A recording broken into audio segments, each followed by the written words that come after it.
What up, everybody? After Meech, T, and Loco got picked up by the cartel last episode, Season 4, Episode 9 starts off with them still in the vehicle, headed to a helicopter, after they had been driving for hours.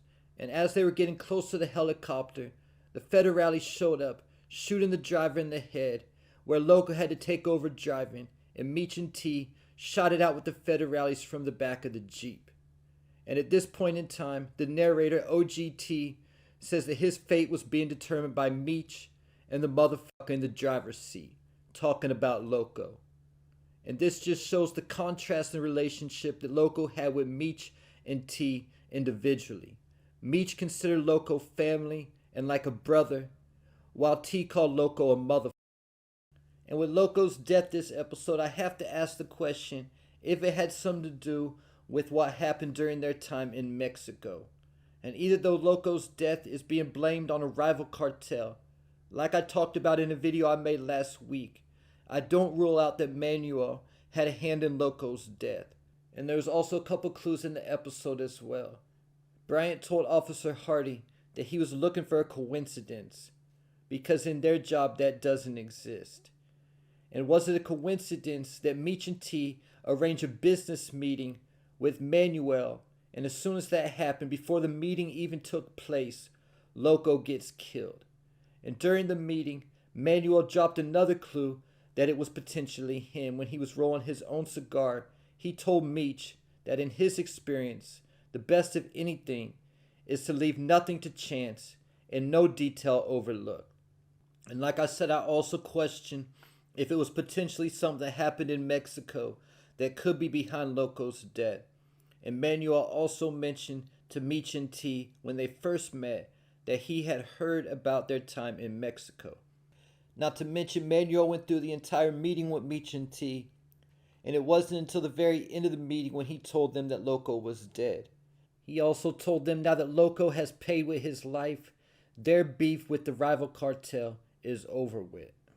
And during that same meeting, Manuel agreed to supply them out west, but shut down the Atlanta pipeline until they got their problem handled.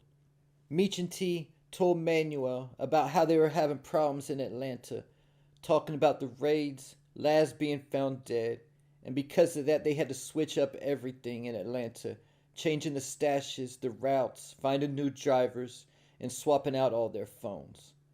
And they had talked to Loco about that earlier in the episode, so Manuel already knew about everything and was actually testing them to see if they would tell him the truth. During this meeting, T also let Manuel know that he needed to be in the loop with everything, because he's been pretty much treated as an outsider while they were working with Loco. Concerning the West Coast operation, Meech and T worked out distribution with both the Bloods and the Crips. Meech and T first attended Magic Johnson's Midsummer Night Magic celebrity basketball game, and at the after party the Bloods got into it with Mau, and Meech jumped into the fight and ended up scrapping with their leader Big Shot, while T stood by and just watched everything go down. And Ain't Nothing But a Gangster Party by Tupac and Snoop was playing during this scene, and there was a whole lot of West Coast hip hop played throughout the episode as well, really giving good West Coast vibes throughout the episode. But after that fight, when they left the club, Mau said him and the homies were gonna ride on Big Shot and the Bloods, but Meech wanted to handle things his way and went to talk to Big Shot and the Bloods at the Slauson swap meet, which was said to be neutral ground. Notice how Meech and T used the same concept to sell both the Bloods and the Crips. They convinced the Bloods first that the streets were going to be flooded with their product and they didn't want to get left behind. Then once the Bloods agreed to work with BMF, Mao, who was unsure about getting into the coke game at first, followed behind them, saying he can't let the Bloods make all the money. But at the same time, Mao gave Meech 2 warnings about working with the Bloods and hustling on the West Coast. He first told Meech that LA doesn't lay out the welcome mat for nobody, that they would let him hustle, then rob him. Then after Meech worked out a deal with the Bloods, Mao warned him again, telling him that they're tricky and they're not going to keep it solid with him.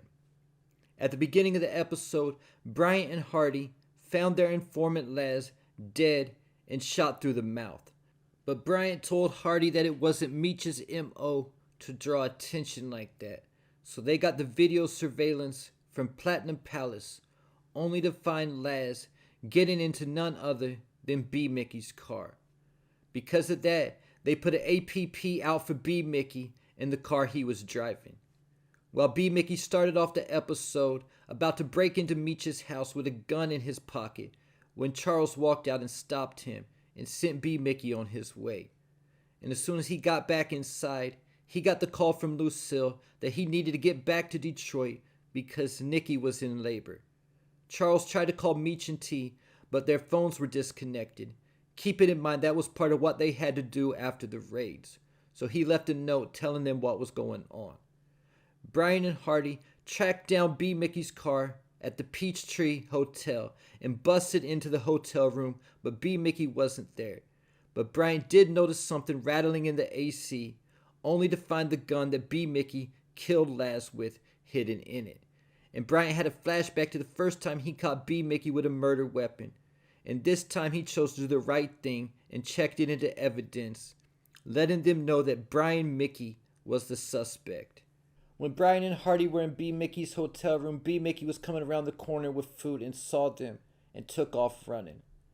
But B. Mickey had more problems than that because trying to play Lamar caught up with him this episode also, as Lamar took V when she was at the playground as soon as Aisha turned her head. But a couple details from that scene that could come back into play is the fact that Aisha took a picture when they first got to the playground, and she also made a police report when V went missing. Lamar gave V a gift, a stuffed animal named Blackie, named after the dog he had in season 2.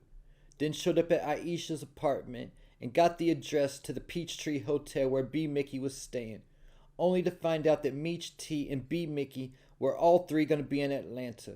So the episode concluded with Lamar, Aisha, and V all on their way to Atlanta, with Lamar in the car singing nursery rhymes that his mom used to sing to him on car rides when he was a boy. This episode, Nicole gave birth to a son and named him Demetrius. After last episode, Meech told Nikki not to name her son that. During labor, when Nikki had the emergency C-section, she chose Lucille to come and not Breeze.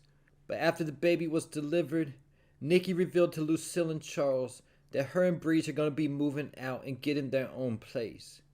And going back to the question about who the baby's father is, Nikki said to Charles and Lucille that the baby looked like his father, and both Charles and Lucille paused for a second before looking at each other and agreeing.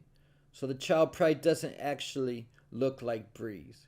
But after getting the news that Loco was dead, Meech decided to call Charles to check in on Nikki and her baby, only to find out that Nikki didn't listen to him and named her son Demetrius anyway. But during this conversation, Meech told Charles that he would come to Detroit to check on Nikki and his nephew. Then he got the shocking news that B. Mickey tried showing up to his house in Atlanta. So Meech quickly got off the phone with Charles and confronted T about that, only to find out that it's been B. Mickey plotting against him the whole time. But at the same time, Meech didn't blame B. Mickey, he blamed T, and said that T was the worst thing that ever happened to him, ultimately ending their argument by telling T that Nikki named her baby after him. And even though Meech wasn't happy about that and closed his eyes and shook his head when he heard the news, he still didn't mind saying that to T to piss him off. But ultimately the brothers did agree that they need to figure things out in Atlanta, and are now on the way back to Atlanta to sort things out, even though T did tell Meech that it could be a trap. So the episode concluded with OGT, the narrator, saying that they didn't know they were about to be on a collision course with all their enemies, talking about Lamar, B. Mickey, and Bryant all being at Atlanta at the same time. But there's also another enemy back in Detroit that T's also going to have to deal with, and that's Boom, who crashed his car into Keisha's this episode after finding out that Keisha was planning to backdoor him, partnering with T and connecting with Giovanni. Boom found this out because Keisha went to have drinks with her friend Kiki and told Kiki her plans, even talking bad about Boom, not knowing that Boom had been kicking it with Kiki for weeks, and she went on to tell him everything. And one more storyline from the episode before I go is that Meech and Maria's relationship is now over because Maria was basically trying to get him to settle down and be in a serious relationship with her.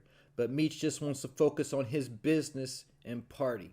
So after that, Meech went to Platinum Palace and ran into Ashley again.